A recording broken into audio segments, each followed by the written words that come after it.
안녕하세요. 오늘은 8월 3일 수요일입니다. 오늘은 레위기 19장 1절에서부터 18절까지를 본문으로 큐티 가이드를 시작하겠습니다. 먼저 오늘 이 본문을 통해 제가 묵상한 하나님은 부모를 공경하라고 하신 분입니다.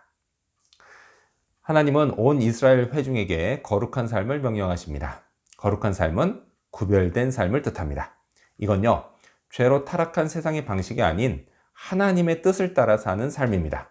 또한 이것은요, 하나님이 세우신 관계의 질서를 따라 사는 삶이다 라고도 말할 수 있습니다. 자, 이에 관해서 하나님은 오늘 본문에서 몇 가지 실천 사항들을 말씀하십니다. 3절 말씀을 읽겠습니다.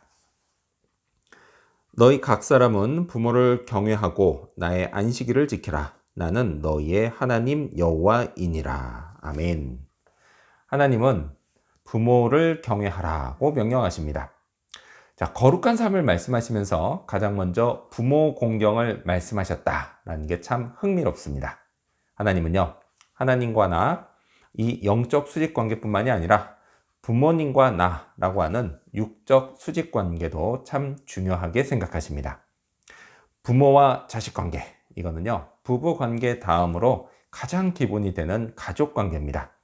이 때문에 하나님은 마땅히 자식이 부모를 공경할 것을 명령하셨습니다. 자, 한편 하나님은요, 예수님을 통해서 부모 공경을 직접 보여주셨습니다. 복음서를 읽어보면 예수님이 육신의 어머니인 마리아를 공경하시는 장면만 나오지 반항하거나 아니면 불효하는 장면은 나오지 않습니다. 이 마리아는요, 남편을 일찍 잃고 홀로 여러 명의 자녀를 키워야 했던 참 불쌍한 여자입니다.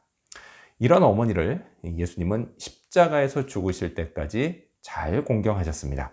또요, 죽기 직전에 어머니를 제자 요한에게 맡기기도 하셨습니다. 요한은요, 다른 제자들과 달리 일찍 순교당하지 않고 오랫동안 살아남아 마리아를 잘 보살폈습니다. 자, 그렇다면 계속해서 오늘 이 본문을 통해 제가 발견한 인간의 모습, 어떤 게 있을까요? 오늘은 가난한 이웃을 생각하는 모습을 볼 수 있습니다.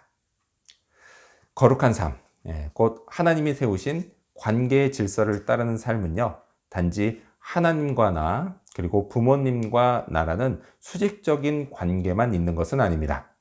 동시에요, 나와 다른 사람이라는 수평적인 관계도 있습니다. 하나님은요, 백성들이 서로 수평적인 관계도 잘 만들고 유지하라고 명령하셨습니다. 그 중에서도요, 특히 나보다 가난하고 어려운 이웃들과의 관계를 중요하게 말씀하십니다. 9절과 10절 말씀을 읽겠습니다.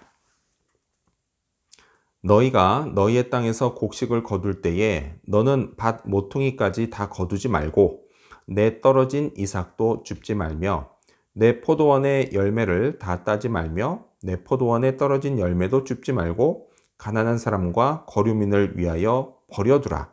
나는 너희의 하나님 여호와이니라. 아멘. 자, 이 말씀처럼요, 이삭을 남겨두고 또 포도 열매도 다 줍지 말라고 하십니다. 그 이유는 가난한 사람과 거류민, 그러니까 나그네를 위해서였습니다. 이런 것들은요, 그들에게 매우 중요한 양식이 됐습니다. 자, 이처럼 이스라엘 백성에게는 나와 이웃이 함께 살아가는 것, 그것이 거룩한 삶의 일부분으로 요구되었습니다. 이런 조치는요, 오늘 제가 살아가는 이 자본주의 사회에 반드시 필요한 조치입니다. 그러니까 오늘날 자본주의 사회의 문제는 궁핍이 아니라 부가 제대로 분배되지 않는 것입니다. 이 사회에서요, 돈은 얼마든지 벌 수 있습니다. 그 돈으로 필요한 양식이나 물건들도 얼마든지 구할 수 있습니다. 하지만요, 그것도 좀 적당히 해야 합니다. 사람들이 가질 수 있는 것의 총량은 딱 정해져 있습니다. 그래서요, 누군가 많이 가지면 누군가는 반드시 적게 가질 수밖에 없습니다. 어떤 사람은 자기가 노력하지 않아서 그래서 적게 갖게 되는 사람도 있지만요, 어떤 사람은 아무리 노력해도 적게 가질 수밖에 없는 사람도 있습니다. 이런 사람들을 위한 배려와 보살핌을 잊지 말아야 합니다. 나도 당장 먹고 살기 빠듯한데 어떻게 남들을 생각할 수 있느냐, 이렇게 말하기도 하지만요, 사실 남들을 돌보려고 마음먹으면 그에 필요한 건요, 하나님이 공급해 주십니다. 이건 땅의 곡식과 포도원의 열매를 더해 주시는 것과 같습니다. 자, 그렇다면 끝으로 오늘 이 본문을 통해서 나에게 주신 교훈이 뭘까요? 그건 주변 사람들을 존중하자입니다. 16절 말씀을 읽겠습니다. 너는 내 백성 중에 돌아다니며 사람을 비방하지 말며 내 이웃의 피를 흘려 이익을 도모하지 말라. 나는 여호와이니라. 아멘.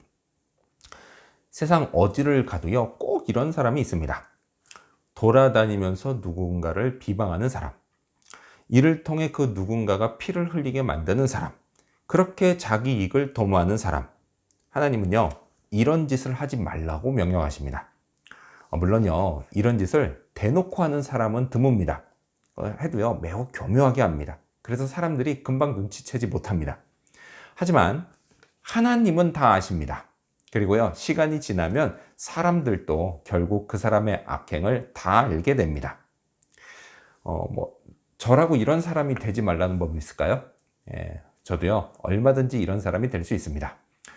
하지 말라고 하시는 하나님의 명령은 언제나 제게도 적용되는 말씀입니다. 하나님은요, 제게 거룩한 삶을 기대하십니다. 이건요, 저 혼자 고상하게 사는 게 아닙니다. 하나님이 만드신 관계의 질서를 유지하고 조화롭게 만들어가는 겁니다. 이를 위해서요, 가장 가까운 육신의 부모님을 공경하고 제 주변 사람들을 존중해야겠습니다. 어떻게 하면 관계를 더욱 든든하게 만들어가고 또 조화롭게 유지할 수 있는지 고민하면서 실천해야겠습니다. 잘해야지 라고 하면서도요, 여전히 잘 못하는 제 모습을 봅니다.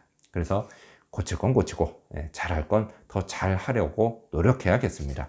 또 성령의 도우심도 구하고 따라야겠습니다. 오늘도요, 그렇게 좋은 관계, 건강한 관계를 만들어가는 그런 하루가 되기를 소망합니다. 기도하겠습니다.